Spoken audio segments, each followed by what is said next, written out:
여러분 장한석을 아십니까? 사람 이름 같지만 장동혁, 한동훈, 이준석의 한 글자씩을 뗀 겁니다. 최근 정치권에서 장한석 연대 이야기가 솔솔 피어오르고 있습니다. 관련 목소리부터 듣고 오겠습니다. 동지가 되자. 동지가 될 수 있게 용기를 내자라는 의미가 아닐까라는 제 생각을 말씀드립니다. 한 전 대표가 손을 먼저 내민 거다. 이렇게 의원님 보시는 거예요? 싸운 적이 없습니다. 네. 아이고. 그렇기 때문에 손을 내밀고 안 내밀고 할 것도 없이 예. 같은 동지로서 앞으로 나가자. 아닐까 생각이 듭니다. 지금은 연대를 논하기보다는 우리 국민의힘이 바뀌고 더 강해져야 할 시기라고 생각합니다. 지금 구체적인 연대를 논하기에는 시기상조라고 생각합니다. 정치적 연대 가능성까지 얘기하는데요. 네. 너무 나갔죠. 2차 대전 때도 보면요. 네. 소련하고 그 미국이랑 영국 이런 데가 히틀러라는 중요한 적 앞에서는 이렇게 연대하잖아요. 강준혜 전 대표님. 네. 장한석 연대에 대해서 당장 그 당사자들은 조금 거리를 두는 듯한 이야기들을 하네요. 지금 아마도 한동훈 전 대표가 SNS를 통해서 이제 다 같이 힘을 합쳐서 싸워야 될 때라고 이야기를 했기 때문에 저런 이야기들이 나오는 것이 아닌가 싶습니다. 예. 그 이전에도 한동훈 전 대표가 당에서 다시 녹아들 수 있도록 이러한 계기를 장동혁 지도부에서 만들어줘야 되는 것이 아니냐라는 지적들도 뭐 여러 언론이라든지 이야기가 있었던 것은 사실인데요. 근데 저는 어쨌든 맺고 끊을 것들에 대해서는 정리를 해야 된다라고 생각을 합니다. 예. 지금 단계 사건이라든지 이런 것들이 당무감사위원회에서 완전히 정리가 되지 않았던 상황이거든요. 저는 이 당무감사위원회에서 빨리 결정을 내리고 이 결정에 대해서 한동훈 전 대표 측에서 입장을 정확하게 당원과 국민에게 보여준 뒤에 그 다음에 연대든 어떠한 이야기든 하는 것이 맞지 않는가. 한동훈 전 대표 입장에서는 지난 전당대회 과정에 있어서도 그리고 대선 과정에 있어서도 김문수 후보와 또 장동혁 후보에 대해서 최악, 차악 이런 이야기들을 했었던 것이 사실이거든요.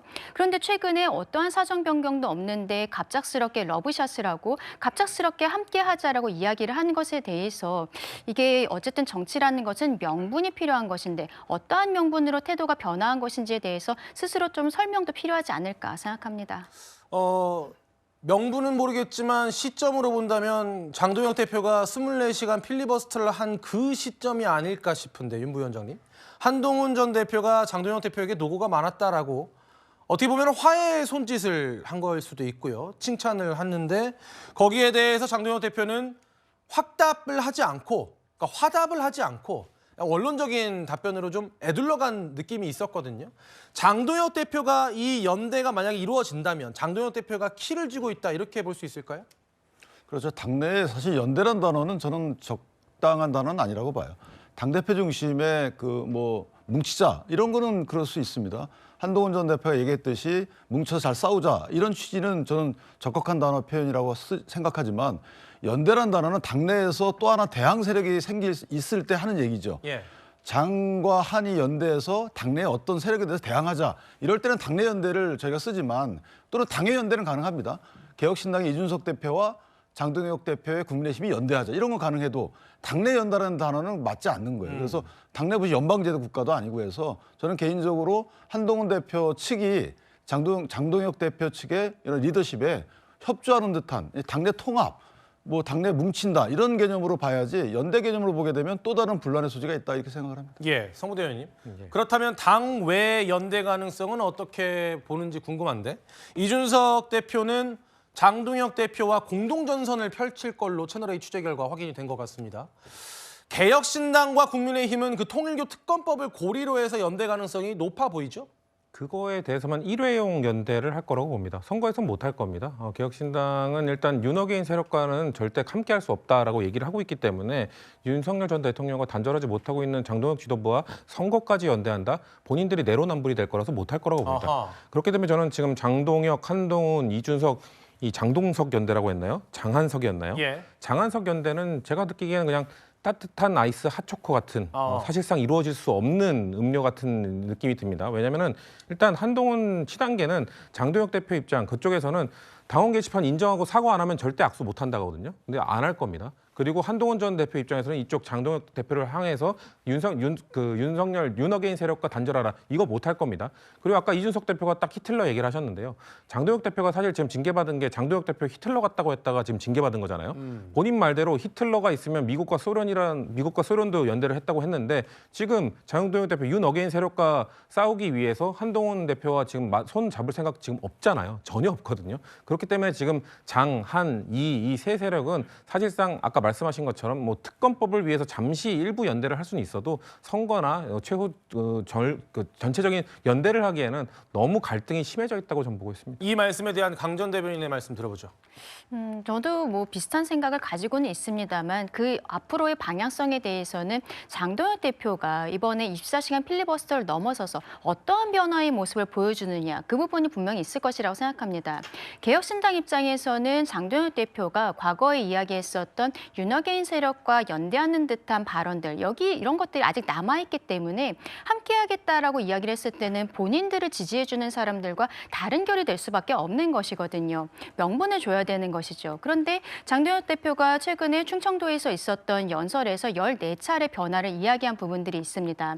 그러면은 향후에 뭐 지명직 최고가 아직 비어있는 부분들도 있고 인사라든지 뭐 태도, 발언 이런 것들을 통해서 변화하는 모습들은 저는 곧 나올 수 있을 것이라고 생각하는데요. 그것이 이번에 저희가 특검법을 넘어서서 내년 지방선거까지도 같이 할 수 있게 될지 굉장히 중요한 포인트가 될 거라고 생각합니다. 예, 양측에서 모두 언급을 해주셨는데 이 연대 이야기를 할 때마다 또 등장하는 인물이 바로 윤석열 전 대통령이죠. 국민의힘 소장파 김용태 의원 목소리 듣고 오겠습니다. 만약에 선거를 앞두고 또 그렇게 뭉치면 결국 선거 공학적으로 국민들께서 보실 것이고 가장 전제 조건은 윤어게인 분들 주장하는 생각들을 우리 장 대표님께서 어떠한 생각을 갖고 있는가가 핵심 전제 사항 아닐까 생각이 듭니다. 과거의 절연이 전제다. 그거 없으면 하나 만하다 이런 말씀이신 거네요. 연대를 위해서는 장동혁 대표가 윤어게인 세력과 절연을 하느냐 이 부분이 핵심 전제 사항이다라는 입장을 밝힌 건데 전혀 다른 목소리도 나오죠. 당내 반탄파로 분류되는 김민수 최고위원, 윤 전 대통령과 절연하면 중도 확장이냐 논리 없는 이야기다. 지지율만 떨어진다라고 했습니다. 윤기찬 부위원장님. 당내에서도 이렇게 정반대의 목소리가 나오네요. 저는 사실 그 돈키호테가 풍차와 싸우는 모습이 떠오르는데 지금 우리 당은 윤어게인 세력이란 실체도 잘 모르겠어요. 뭐 일부 과격한 발언하는 분들이 있다고 쳐요. 예? 그럼 그분들과 국내심이 연결돼 있다라고 그걸 전제할 필요가 없는 겁니다. 아하. 그 연결돼 있다는 의심을 사는 발언하는 그 발언 자체를 비판해야 되는 것이지 마치 전제돼 있고 이거 절연된다고 하지 않으면 같이 못한다. 저는 이게 돈키호테가 풍차하고 싸우는 거라고 똑같아요. 굳이 그럴 이유가 있겠습니까? 김용태 의원의 경우에도 제가 거듭 말씀드리지만 정당은 지금 잘 굴러가고 있는데 예. 몇몇 분이 오해 살 만한 발언하기 때문에 그게 문제다라고 이렇게 규정해야 되는 게 맞죠. 그래야 시정이 가능한 겁니다. 안 그러면 시정할 수가 없어요. 그럼 민주당이 공격할 빌미를 아예 주는 거기 때문에 저는 대단히 부적절한 발언이다. 예. 자꾸만 이 풍차와 싸우지 말라 이렇게 하고 싶습니다.